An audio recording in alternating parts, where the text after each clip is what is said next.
Hello everybody. We should be live now. Yeah, hi.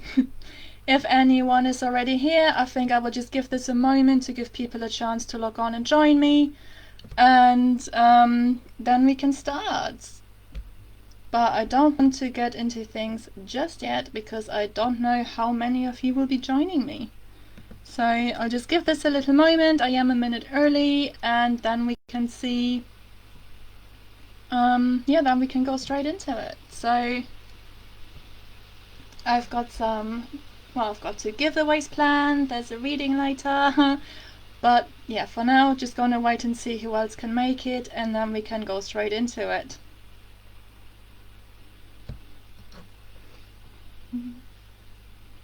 Decided to do this one a little bit later today than the last one, and thank you so much to everyone who voted on the day. I know tomorrow wouldn't have been quite as easy for everybody, so we're doing it today, which is technically a day early, so calling this the release day event is actually a little bit confusing because this pretty thing isn't out until tomorrow.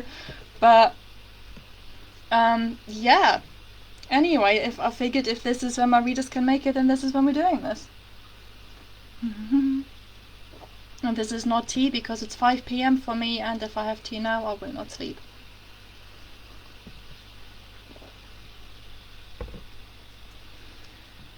Naturally, we're having some last minute, shall we call it an excitement with Amazon? Because it's not happy about the hardback. Of course, it's not. Hello, Rianne. We got the first viewer. Hi there. Glad you could make it. Yeah, if anyone joining could just quickly say hello so that I know that you are here.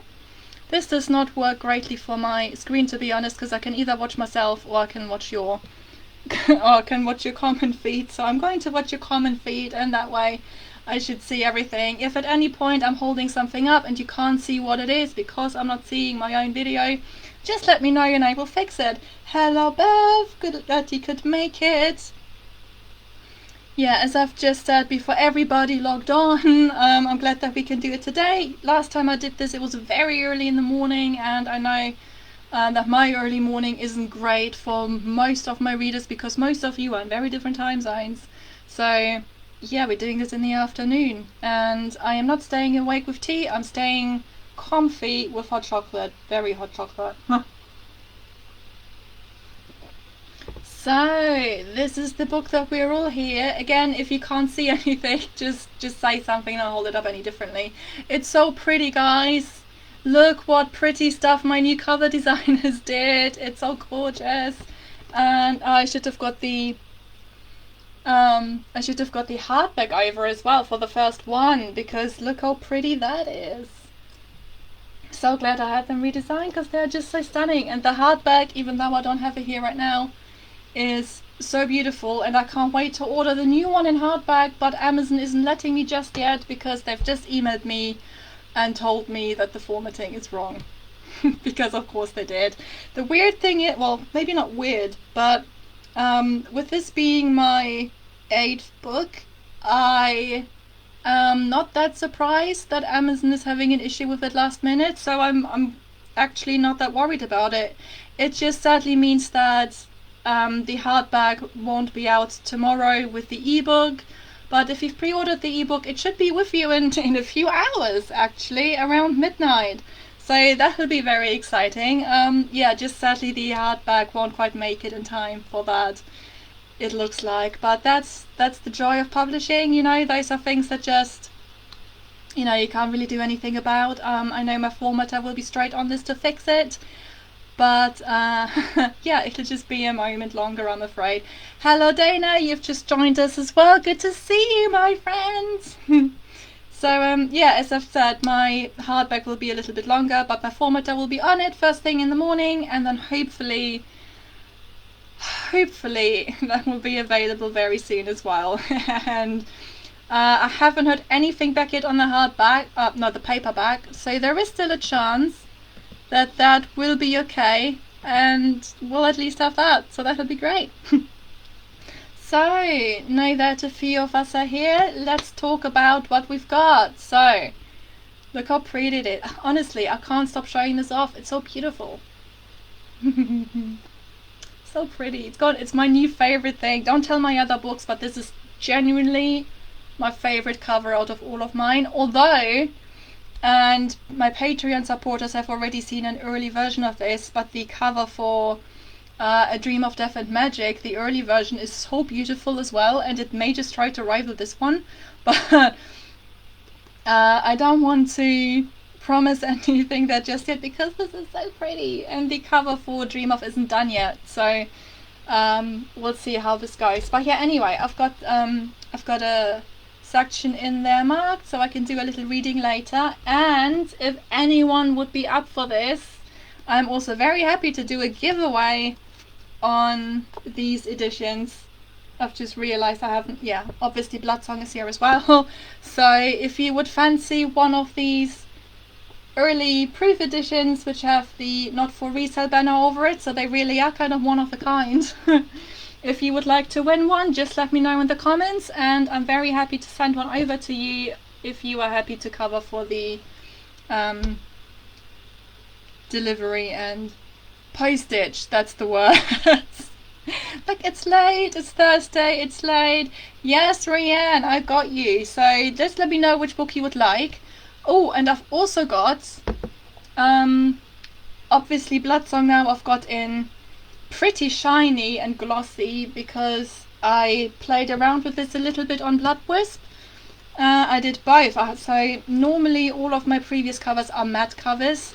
That would be this one, but then I also had the glossy one done. So the matte one is going to be even rarer in a way because all the ones that you can now buy are going to be glossy. So yeah, just let me know if you would like one, which version you would like. Say that's Bloodsong or Blood Wisp, both in glossy, or Blood Wisp in glorious rare matte. Just let me know what I can get you and I can get those over to you. Or if you would like more than one, let me know that too, and I'm sure we can sort something out.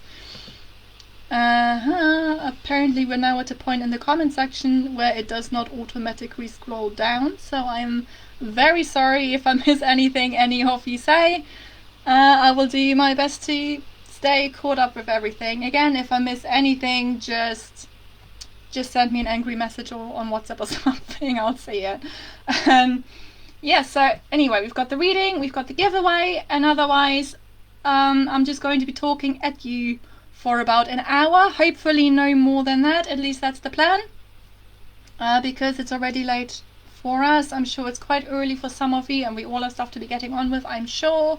So, oh yeah, and if at any point throughout this you have any questions whatsoever, just ask away, such as, why is your arm blue? I'm dyeing my hair tomorrow. No, this is a patch test. This is why my arm is blue.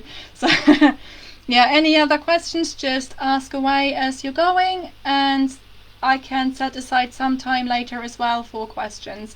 So not all of you can make it today. That is fair. I know this was a little bit last minute notice, so some of you have submitted questions and I have got those ready to go for later as well. So we can get into those later. But for now, this is our tomorrow. This is my 8th book, which feels really weird because I only published my first book 6 years ago. That's right, isn't it? Yeah, 6 years ago. I can't do maths. So yeah, it's really exciting, and I'm hoping to have books 9 and 10 out later this year as well. One of those will be Blood Vow. I'm hoping that this will be later this year, closer to Christmas, but I'm still in the first big edit of that. So I don't want to promise anything right now because, as all of you who are also writers will know, anything can happen at this point, so we'll see. But I've already got the cover for it, and if you're on Patreon you've already seen it and you know how beautiful it is. So I'm definitely motivated to get that out and get myself a hardback as well. Which sounds weird to say that I want my own hardback, but honestly, if I could have pre-ordered this in hardback, I would have. It's so pretty. Or at least I'm assuming so. Yeah, Dana is just asking, I'm dyeing my hair blue. Yes, I am. Well, it'll be a sort of turquoisey color maybe. I'm not bleaching it. So last time I dyed my hair, just very off topic, I don't mind, I hope you don't either. I dyed it blue, and because I didn't bleach it, it came out a really pretty green, and everyone was saying it looks like mermaid hair, so I'm hoping that this is what will happen with this dye. But it's not the same one I had last time, because it seems that that's no longer sold, so we will see what happens with this one. But yes, I am, and you know you will see pictures when it's done, unless it's a complete disaster, in which case only Patreon will ever see it, and obviously my boyfriend and my cat, who may leave me at this point. Hopefully not. So let's get a little bit into this series. Yeah, so some of you who have logged on to join me are very aware of the nightmare that we've gone through on this series. So let me just find it. This is the notebook, by the way.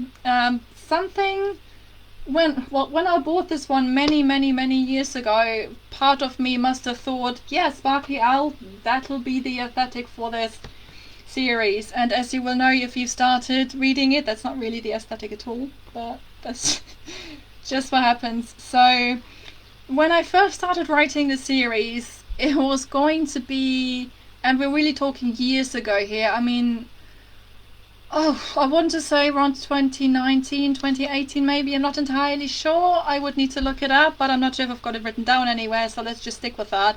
The goal was to have this be a novella trilogy, so all 3 books were going to be novellas, and basically what happened is I did all 3 novellas, I wrote them all at the same time, one after the other, and then I went into critique partners with them, and one of my critique partners, the lovely Faith, pointed out very rightly so that they didn't feel like 3 separate books, they felt more like one story, and there was a lot of repetition in there, and that was very true, very on point.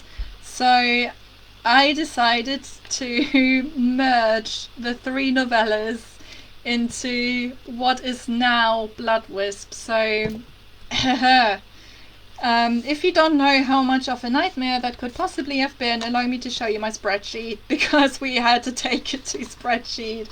It was a nightmare to do it, because I had 3 separate beginnings, I had 3 separate middles, I had 3 separate endings, and 3 separate everything in between those. So I had to merge this first book somehow in a way that that it would still read as just the one coherent story rather than the 3 novellas that it used to be. And this is the spreadsheet that I ended up with. Again, if you can't see this, just let me know and I will adjust my camera. But I noted anything on there from chapters that could stay where they were, chapters that I had to move, new chapters that I had to add, chapters that I could combine, chapters that I needed to flesh out.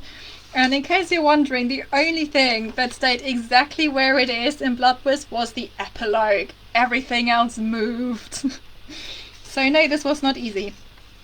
But this also meant that when it finally came time to, to write Blood Song, I did not, in fact, have the book already prepared as I had hoped to.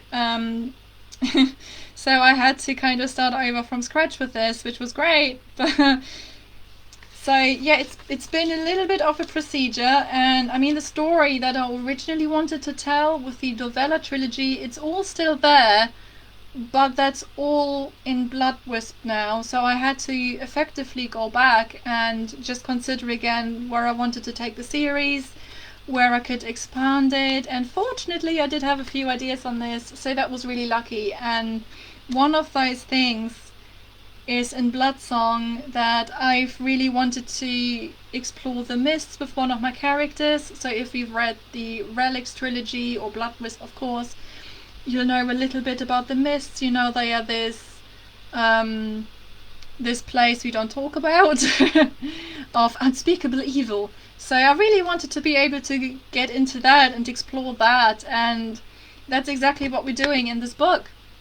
And it's also given me the opportunity to develop the relationship with Yua and her shadow a lot more, which didn't happen in the original series, as you will know if you've read Blood Wisp, because it just didn't happen in that first novel. So I'm really happy that I got to expand on that, and that I got to do a lot more with this, because it's a really fun relationship, I think, and it's also allowed me to take it to places that I wasn't originally going to. Like, you are now really start to embrace her shadow in the second one, which is really nice to see. I had a lot of fun with that, and I think my advanced readers and critique partners and beta readers generally also really enjoyed that, and they also thought that the relationship there developed really nicely, so that was great to hear. And it's nice that that came across exactly as I wanted. And in case you wondered how the map in this started, let me just do a quick before and after. Oh God, I've got two befores. This is the original map. As you can see, I can't draw. I don't know what I'm doing with this. And then when it came time to send this to my illustrator and cartographer, the lovely Glyn Seal from Monkey Blood Design, I redrew it to make it more easy to work with, and I did this. So yes, I've even drawn in little trees. So yeah, I think he deserves all of the applause for the map that we have finally ended up with, because it's so much better than anything I could have done.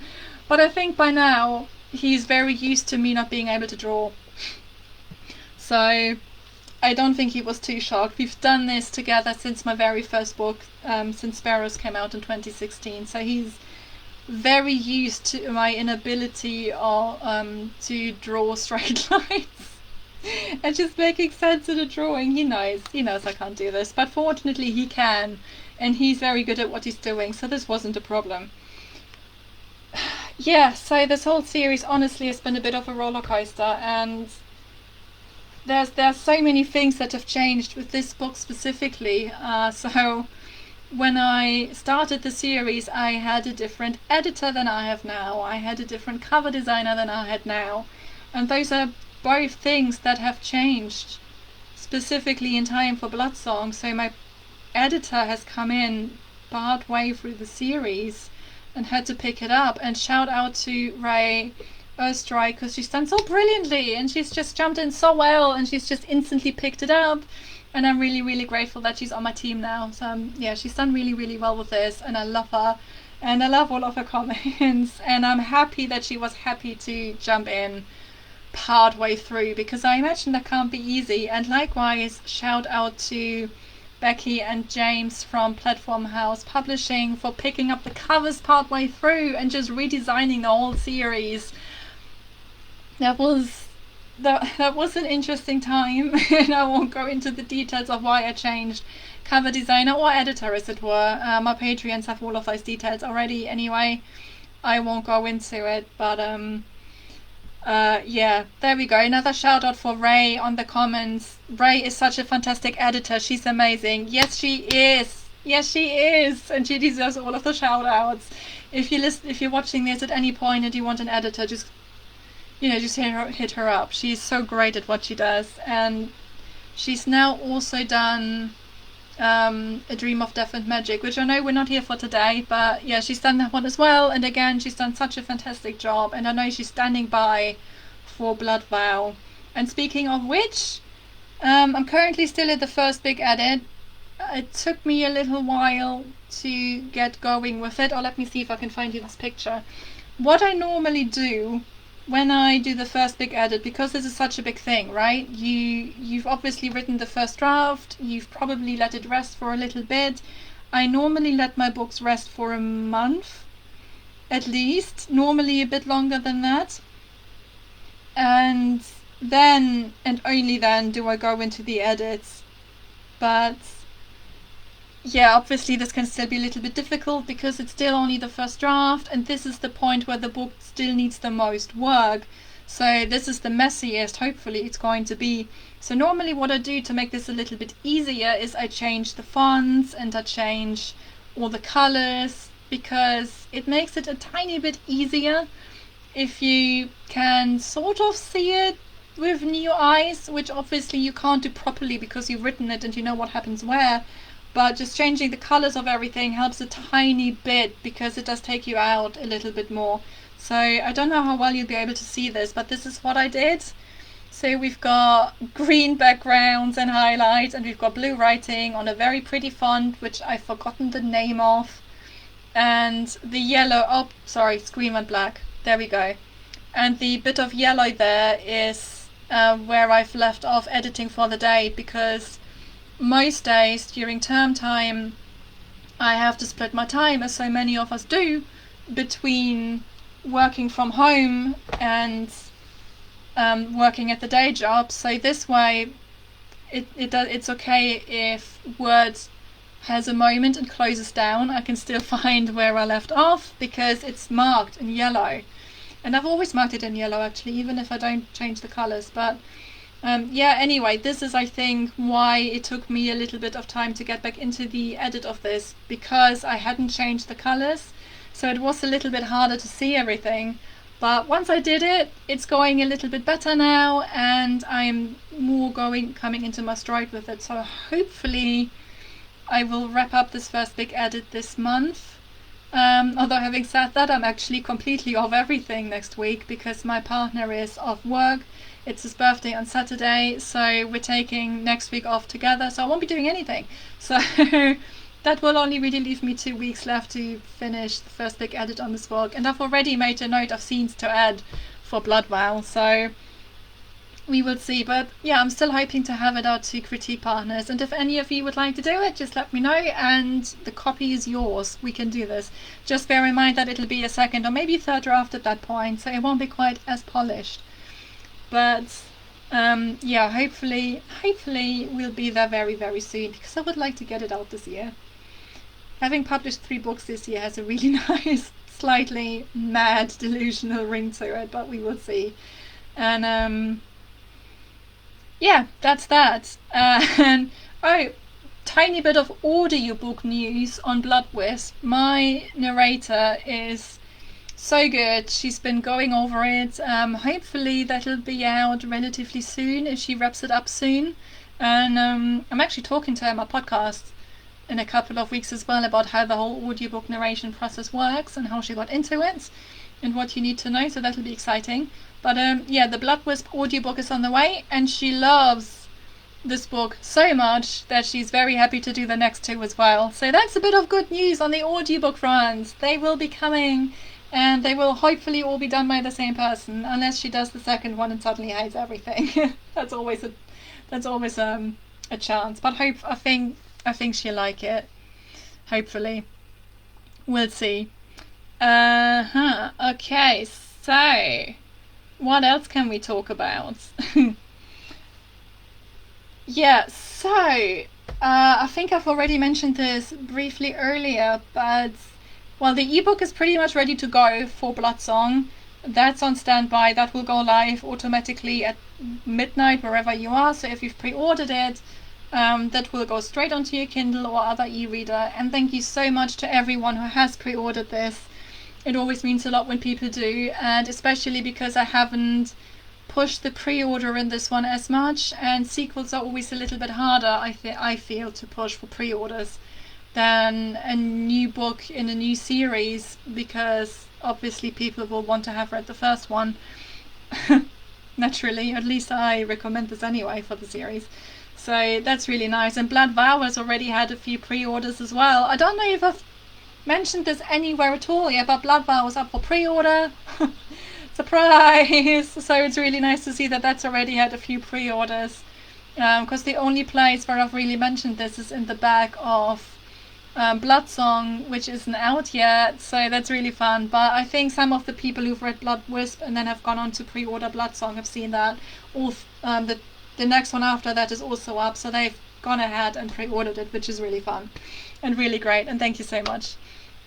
It's really nice to see that there are some pre-orders coming in, and yeah, it'll be with you very soon. Hopefully I've still got everything crossed that the paperback will make it in time as well. This is entirely down to KDP now. I've got the proof copy right here. I've gone over it. Everything looks fine.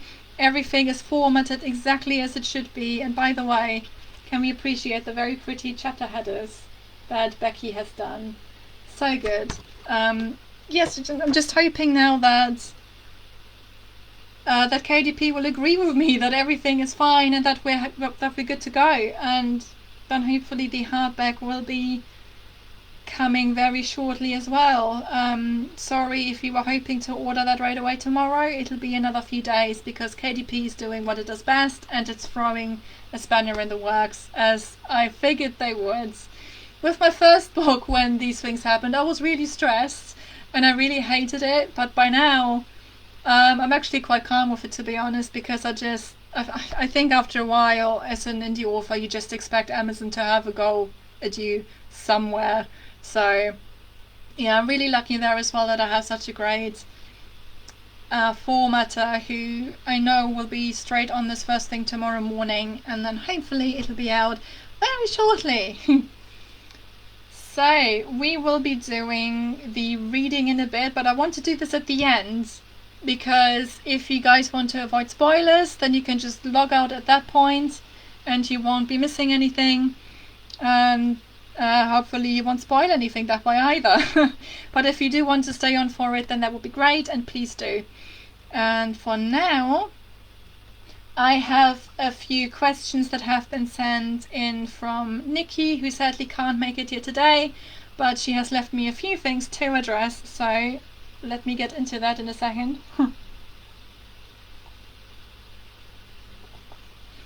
And yeah, also again, if you guys have any questions at any point, just put them in the comments and I will get to them as soon as I can. So, Nikki asks, how did I find writing this book in relation to your other ones? Alright, great, going straight in there. By the way, I'm still recovering from a cold, so if I'm sounding a little bit not quite right, that is why. My apologies.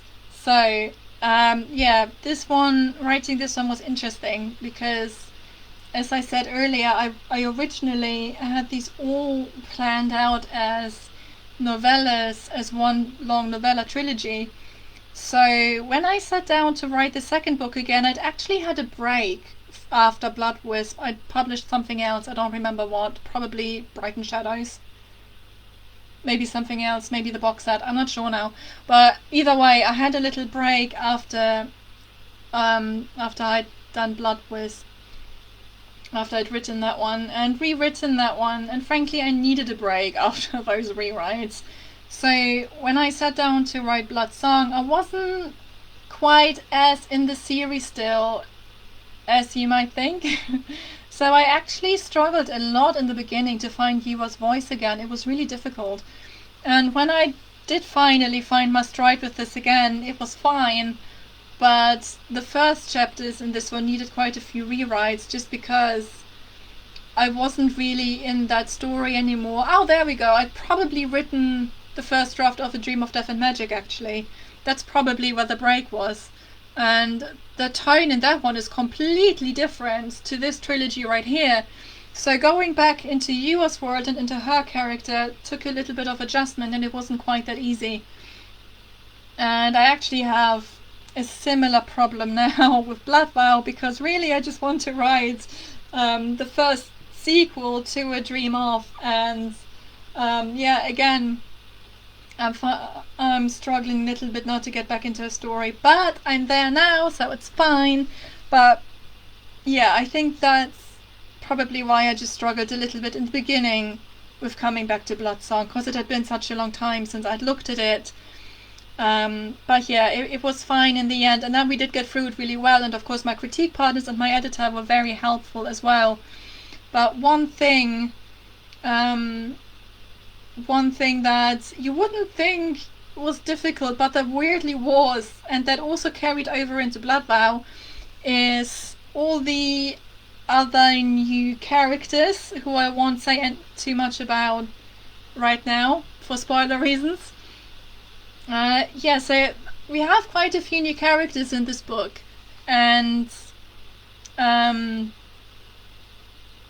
yeah, you'd think I would have known who all of them are when I got into writing it, but I think because so many of them don't really show up until later in the book, I got to a point where I just kind of threw them in there. I just wanted to get the first draft done, And then I immediately went into writing Blood Vow, still without really having the proper feel for these characters, which definitely made it a little bit harder. But yeah, again, we also got there. But that was something I think that was unique to this book that I haven't had with any of my others. So I hope that answers your question, Nikki. And Dana has a comment. Hold up. She says, I gave up on trying to go through Amazon for paperbacks a long time ago and have been using Ingram Spark. See, I've never tried Ingram Spark, but maybe I should look at those. We'll have to talk about that. You'll have to tell me everything you know. As someone who's stuck with Amazon for paperbacks, do you feel like they've gotten better at paperbacks, and if so, how? Honestly, I'm not sure. Yeah, I can't really say. I wouldn't say that they've got overly better. Normally there is a little hang up. I do want to say that most of my books with KDP have been fine, and normally it's alright. The only paperback where I normally have massive issues with is Rise of the Sparrows. I don't know what it is, but they hate the cover dimensions. I don't know why, because they are definitely fine. And we've been back and forth with them and my previous cover designers so many times over this. And I've actually now stopped updating the paperbacks because there's always bound to be something that goes wrong. So if you are one of the very few people who buy the paperbacks, just know that the links in the back may be slightly outdated, and the list of other books that I've published may also be outdated at that point. So just come to my website for anything and it'll all be listed on there. That's just serenalanger.com. That link is accurate, I think, in all of them, so there is that. Yeah, I don't think they've gotten better as such. I think they've always struggled a little bit more with paperbacks.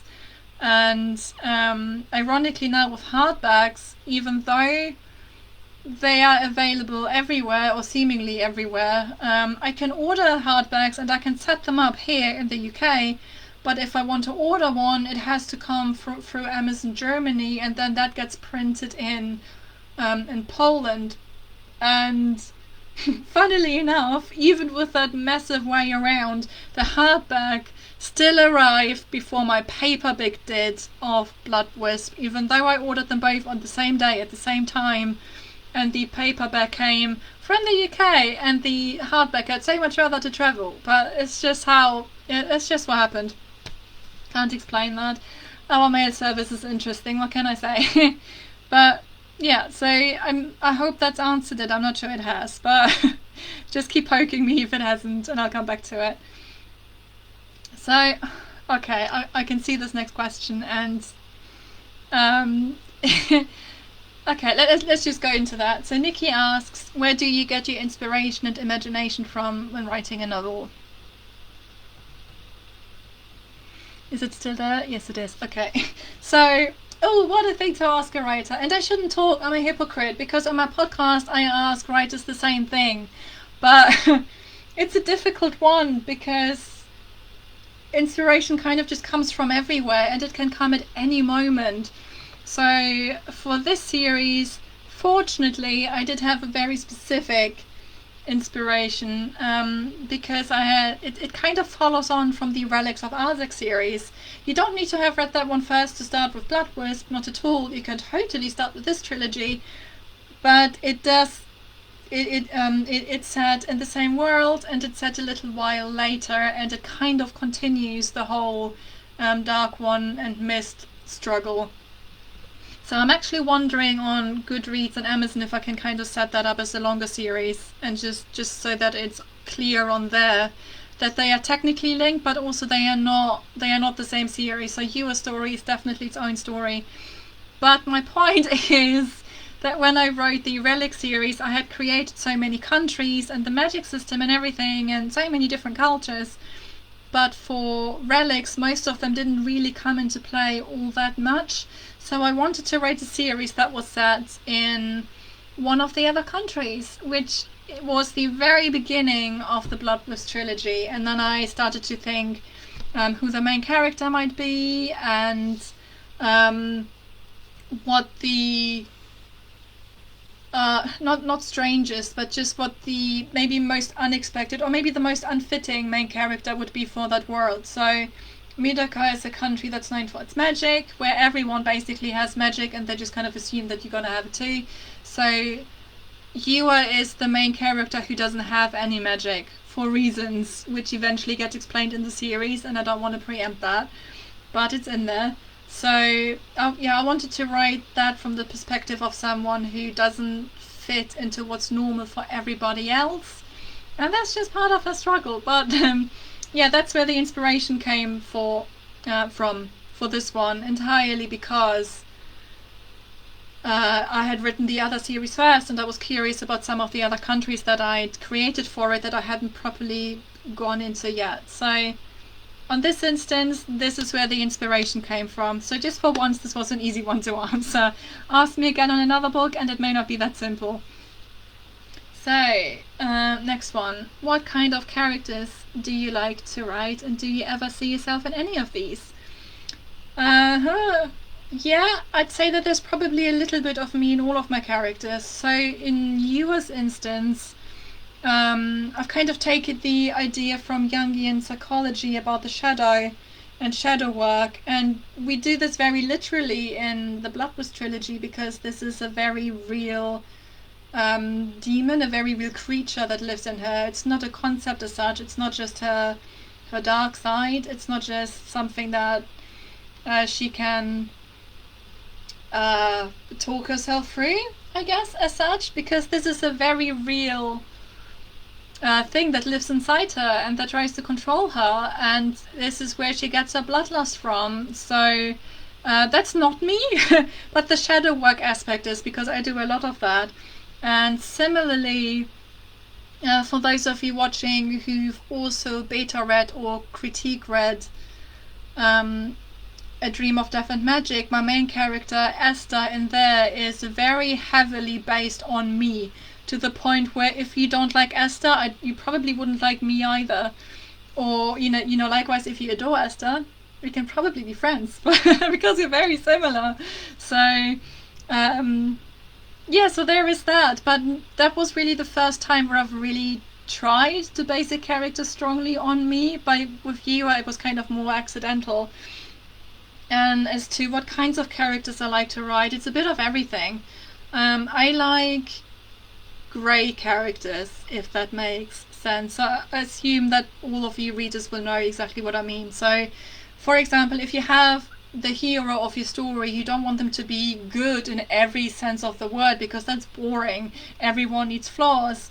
And likewise, you don't want your villains to just be bad for the sake of being bad. You want them to have some kind of redeeming qualities, because everyone is really complicated. You know, as people, that's just how we are as a species. We're all very complicated individually. So that's the kind of characters that I like to write. They're people who have a lot going on, who've always had a lot going on, and who've been shaped in some form by all of that. So they're all really very complicated people with lots of different traits and lots of different things influencing each other, if that makes sense. So, question in the comments from Dana. I think I've heard you mention that you can be a bit picky about food. So when you're writing food, how do you do research or choose to write those food scenes? Ooh, I think what you're referring to, Dana, is that I have misophonia, which means that if anyone chews around me, I will want to be very violent. Basically, so I can't stand the sound of people chewing. Basically, I think that may be what you're talking about. So in that sense, I'm very picky about food. When I research it, is it weird that I don't really research food? I possibly should, but it's not something I've ever done. My characters do tend to eat a little bit here and there in my books, but I've never done in-depth research into food. I probably should, actually. It sounds like a really fun rabbit hole. For Blood Wisp, I've just kind of gone with what the kind of easy things might be that the Coven could serve to its students, because they're all a little bit pampered, if you're honest. So we have a little bit of food from lots of different influences, because all the countries in the book are very loosely based on real places, but ultimately they are all their own kinds of things. So I think I'd said that I had at one point tried black tea from Refan. I don't remember what I called it, but it's basically an Earl Grey. and Yua herself loves tea a lot, so I'm basically just giving her the teas that I am familiar with. So she really likes to drink teas that calm her down. So her favorite tea is chamomile, for example. Fun fact, one of my beta readers for Blood Wisp pointed out that all she ever drinks is chamomile tea, but there are other teas too, Serena. I know, but this is her favorite tea, and this is the one that she drinks. So, yeah, I mean, I'm aware that other hot drinks exist, but this is a hot chocolate because I love hot chocolate. And it's a really comforting thing to drink, which is why I have it right now.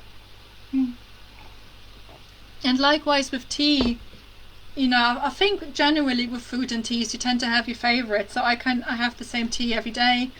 If I want to sleep better, I will drink chamomile. If I want a little boost in the evening, I will drink peppermint, because that's a little bit energizing, but not so much that I can't sleep, because I have a very low caffeine tolerance. So I can't take much.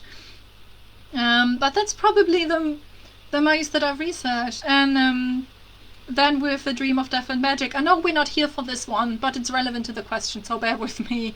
Esther and her found sister Bonnie like pretty much the same kind of foods that I like and that my found sister Miriam likes, because these people are based on us, so it makes sense in that instance to base their food preferences on us as well. Esther makes fantastic pancakes because I make fantastic pancakes. And if any of you ever come over, I will make you pancakes, and they'll be awesome, and you will love me for them, trust me. So I hope that answers that. So next question is another one from Nikki. For someone who hasn't read the books beforehand, could you summarize the plot of the novel? Oh boy, you're going in with all the things that authors really don't want to have to think about. Okay, so basic summary. The Blood Wisp trilogy is about a girl who doesn't really fit into her world because she's the only Midokan seemingly ever who doesn't have magic / the gift.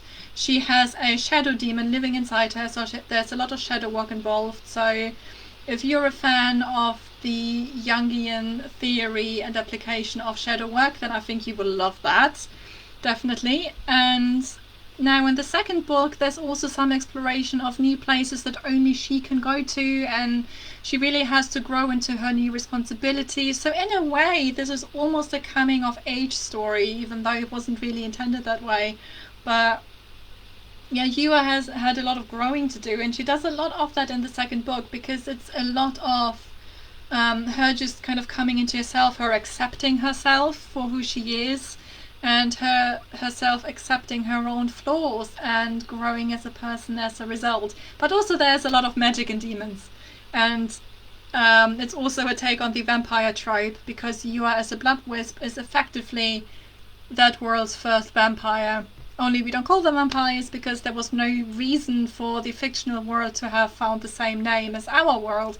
So I took some creative liberties there. So hopefully that answers that. And last question from Nikki. If you guys have any more, shoot them over now, because I can start the reading in a second. How do you go about marketing for your books when they come out? Okay, so my approach this time has actually been a little bit different. This is this is my 8th book, but this is my first time that I have used Canva to create graphics of quotes that my beta readers and critique partners and my editor loved, and that I have been sharing on Instagram viciously this week. So if you've been looking on my Instagram profile at all this week, you will have seen those quotes, I'm sure. This was specifically about the release, isn't it? Yeah, when they come out. Okay, so this week, because this is a sequel, I also have a free boxy promotion on Blood Wisp. Oh yeah, by the way, Blood Wisp is free at the moment. Tomorrow, the release day, is the last day. So right now you can still catch it for free. If you want a fun graphic to share, there is one on my Instagram and somewhere on my Twitter as well, I'm sure, and somewhere on Facebook. But Instagram is easier to find. So yeah, to get some new people to jump onto the series, I've had this promotion going to get some new readers, and hopefully they will love it so much that they will pre-order the next one, or from tomorrow just regularly buy the next one, and maybe then also buy and pre-order the next one. And otherwise there are things like newsletter swaps that you can do. I've got Blood Wisp on a few group promotions throughout the month as well, so that again more new readers can find this book. So it's kind of just a constant hustle of trying to find new readers, to be honest with you. So it's going really, really well. Blood Wisp this week so far has been downloaded over 1,000 times. So there's always this fun dynamic where on the one hand you're really thrilled that so many new people will be reading your book, but on the other hand you're terrified because so many new people will be reading your book, and what if they all hate it? They won't. I know they won't, because it's impossible for that many people to hate the same book in unison for some reason. So I know at least some of them will really like it, and the reviews so far have been great. So thank you so much to everyone who's reviewed it and who's said such lovely things about it. But yeah, so I think that's the main thing that I have done for this book. One thing that I will do when A Dream of Death and Magic is out in a couple of months, aiming for August, possibly early September, wink wink, is I will try to get a new release email from BookBub, which is not that easy to get. It's very easy to apply for, but whether you get selected for one or not is always it can easily go one way or another. I've so far had one BookBub deal which has been fantastic, so I'm hoping that I will get the new release email for the next book that's out as well, and then that will definitely be a really, really great way to get some new readers on board, and where that'll be the first one in the series as well. I'm hoping that it will set a really strong reader base for that series. But that's all the questions that I've had for this one. So if there is anything else that you guys would like to know, pop it in the chat. I will just quickly have a drink and then I can do a quick reading of one of my favorite bits in the book.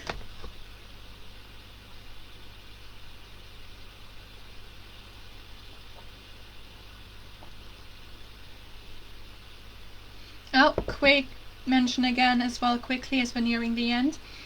If you would like either this book, or this book, or this book, just let me know. I'm very happy to do a giveaway, and as long as you're happy to cover the postage. I'm really struggling with that word today, but yeah, if you're happy to cover the postage, then I'm very happy to send you either or all of these. Just let me know what you would like and we can arrange something after this video. So, since we've had no more questions come in, I hope you're all ready for this reading. So, if you don't want any spoilers whatsoever, I suggest that you sign out now, or just pause the video if you're watching this on catch up. And thank you very much for joining me for this. It's been a pleasure. I've had a lot of fun with this, and if you don't mind some light spoilers, then by all means stay on and I will read you my favorite scene from chapter 11. And I'm very sorry that my voice is going a little bit. I'm aware that I'm sounding a little bit squeaky.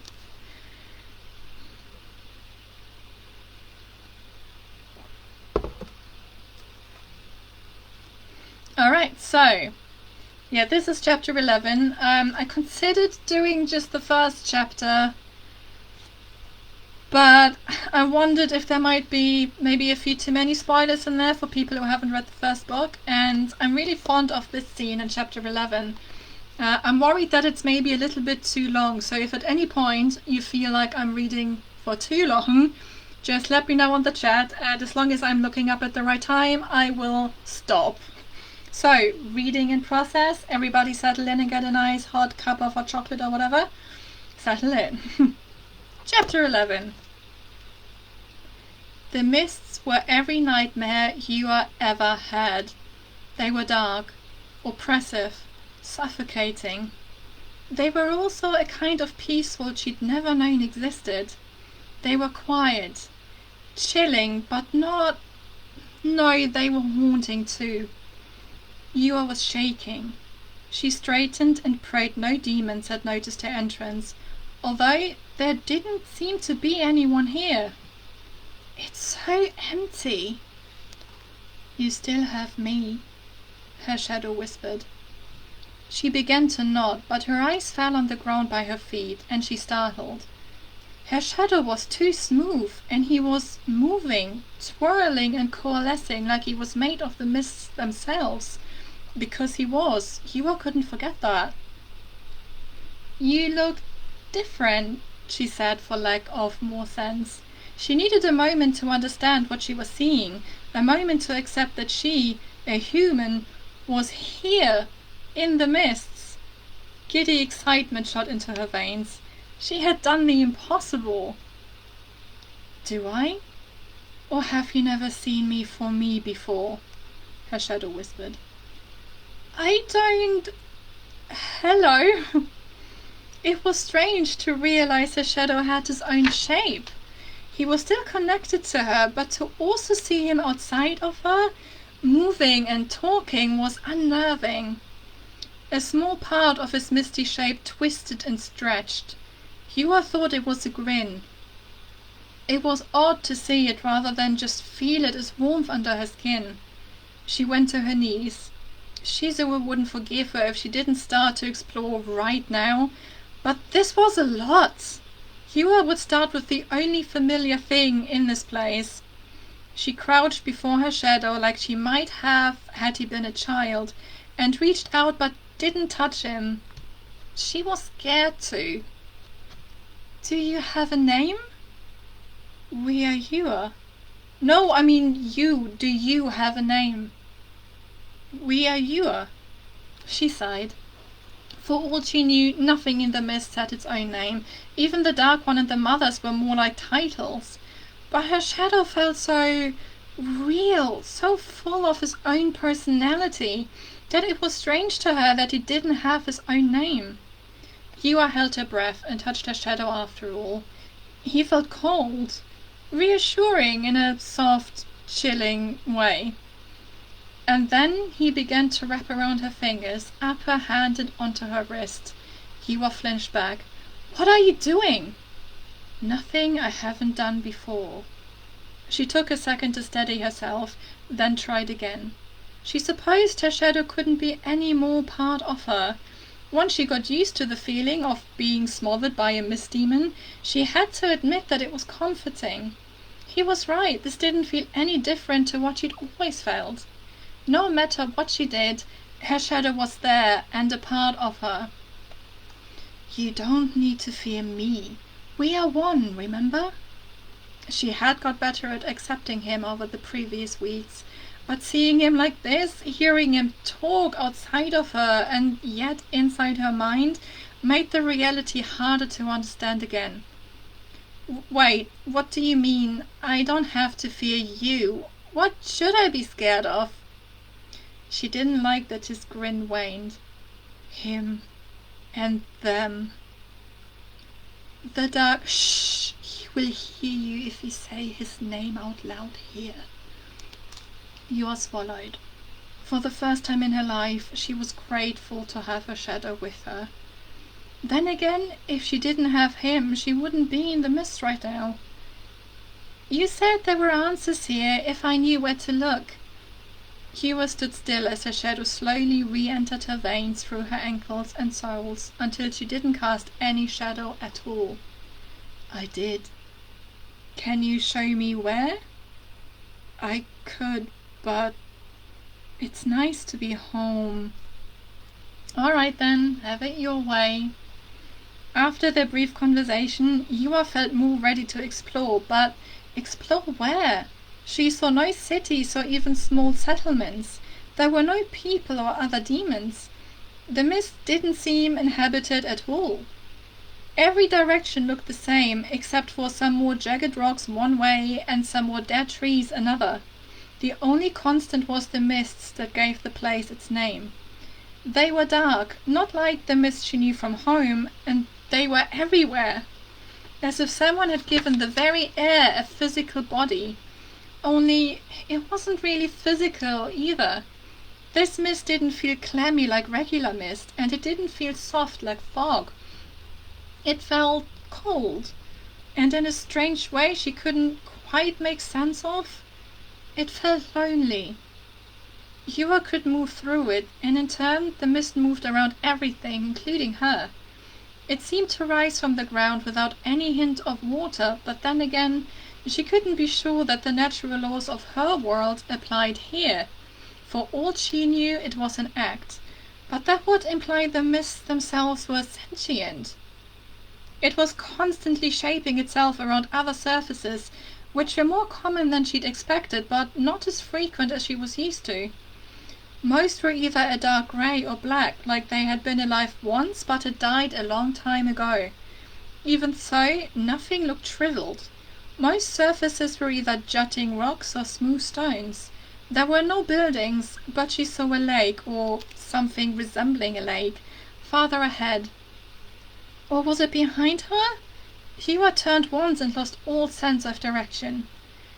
During one of her research sessions with Azar, Yua had come across the notes of a long-gone sorcerer who had thought himself smarter than the mists. He hadn't entered the mist like she was doing now, but had created a window to peek inside. For his limited view, he had described the mists as a hopeless place that filled him and the students with dread. Hua understood why, but she herself... There was beauty to this place. It wasn't the landscape she knew from home. It couldn't have been more different, but it was a landscape nevertheless. They had always known the mist existed, but had anyone ever truly thought it was a real place they could go to? Most people saw them as unreachable, no more than theory. Yua went to her knees and ran her fingers over the smooth ground. The mists moved around her fingers to make way. Some curled around her. They felt soft, a refreshing kind of cold she should have feared but wanted to get lost in, like a spray of freezing water in summer. It made sense that her shadow had missed it. Even Yua felt an odd sense of coming home. "We are from here. We are of both worlds," her shadow whispered. Yua nodded. She began to understand what that meant. Midoka was her home, but unlike every other Midokan, she didn't have the gift, which made the coven the most unlikely place for her. The mists were also her home. She wasn't sure if she could call what she had a skill, but she was improving, and she had more talent for the mist magic in her veins than she'd ever had for the gift in Midoka. Her heart beat faster. What if... She looked at the lake, stepped into the shadows that were everywhere here, and she was at the lake. So fast, so effortless. Hua gasped as she looked back at the spot where she'd been a breath ago. She'd been impressed with her new talents before, when she had reached Kay's office in record time or moved through the shadows under a door to enter the room beyond, but this was inconceivably fast. She dipped her fingertips into the water. It, too, was smooth and cold, but pleasant. Something was forming at the back of her mind, but it was like a dream. If she focused on it or tried to grasp it, she would lose it. "Can I drink it?" "I don't know." Yua gulped. She had considered that there was anything about this place her shadow didn't know, but now she thought about it, it made sense. She didn't know everything about Midoka either. In fact, she wagered she barely knew anything. The water, if it even was water by the usual definition, hadn't hurt her hand, so perhaps it wouldn't hurt her insides either. She cupped her hands together and filled her palms with the clear liquid. Looking at it against her skin, she realized how clear it was. It didn't reflect anything, since there was no sun and no moon. Hua had no idea where the light came from, since she didn't see a light source anywhere. She added it to her long list of questions, and drank the water. It tasted like velvet, like freezing, bone-chilling velvet. Hua threw her head back and gasped. It ran down her throat, into her stomach, freezing every bit of her along the way. She feared she'd never be warm again. Slowly, she grew warmer again from the inside out. Right? I'm never drinking that again. Inside her mind and around her heart, her shadow laughed. "Where is the light coming from?" she asked to distract herself from her slowly thawing insides. I don't see any fire. We don't need light like humans do. Something is causing this. I'm human and I can see. How can I see if there's no light source? Are you human? Hua paused. Hadn't she told the Seven herself that she wasn't human anymore? That she was something between human and shadow she called the blood wisp? She hadn't thought it would affect her like this. Where else can we go? Is there anything worth seeing? Her darkness smiled. Everything and nothing. She sighed. Just one straight answer, please? You were expected to feel annoyance from her shadow, or maybe even anger, but instead she felt to struggle to explain. The mists weren't made for humans. If you don't understand them, you don't. When you do understand them, you will know. That made no sense, and I think we've established that I'm not human. Which is why there's a chance you'll understand my home. How can I understand that when I don't even understand your explanation?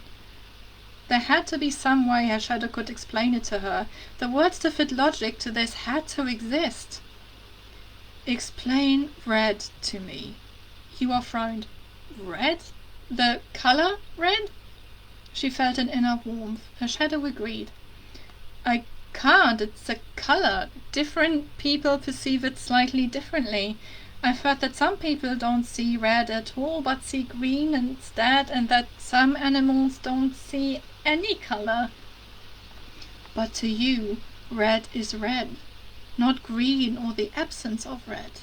Out of those three groups, who understands red best? Who was right? I suppose they're all correct. Can perception be wrong? You were one step closer to understanding the mists. Hua didn't feel any closer, just confused. She hadn't expected a philosophical debate about color with a shadow today. But the mist can't just be a concept. I'm here. You can't walk into a concept. Can't you? What about time? Time isn't... Hua sighed and rubbed her temple. This wasn't getting her anywhere, and she feared she'd lose her mind if she continued this discussion. This is pointless. If we start down this path, we'll soon question whether anything at all is real and how we know the difference. You know what that doesn't get me? Her shadow stayed quiet. Answers! I didn't come here for more questions. She felt her shadow smile. And yet you're getting closer. Hua was done guessing. She stepped into the shadows and willed herself to the place her darkness had been torn from. While she herself had no idea what to look for or where it was, she trusted that her shadow remembered the way. She doubted she'd find a sprawling capital city or even just a farmstead, but she had to try. If she found anything at all, she'd consider it a success. And that's the end of that reading. I hope that didn't feel too long for you guys. But thank you so much for sticking around for the whole thing. I really, really love this scene because I genuinely didn't know what to expect from the mists when I started writing it. So everything that Hua finds in there for the first time, I kind of explored this along with her.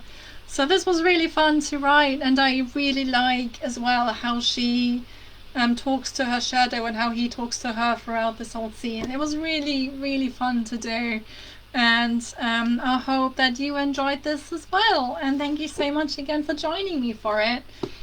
So I will leave the giveaway for these and Bloodsong over there open for a couple of days, say until the end of the week. Yeah, so on Monday, if anyone else would like to hop in on this and let me know if you would like any of these books, let me know. Rianne has already jumped on it and it said gimme. I believe that's what you did. So just to reiterate, I have Blood Wisp and Bloodsong in pretty glossy and shiny, and Blood Wisp I also have in matte. So I think I'm going to call that it here. It's getting quite late for me, and I would very much like to go for a walk now. So thank you so much to everybody who has joined me for this. This was such a pleasure. I hope you had lots of fun. And thank you so much again to everyone who has bought and read and rated and reviewed Blood Wisp, and to the first reviews coming in on Blood Song as well. If you have pre-ordered it, it should be with you in just a few hours. I've just checked again, there's still no word on the paperback from KDP, so hopefully we're good to go on that, fingers crossed.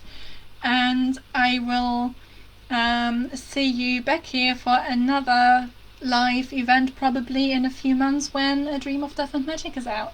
So thank you so much, have a fantastic rest of your day everybody, and bye bye.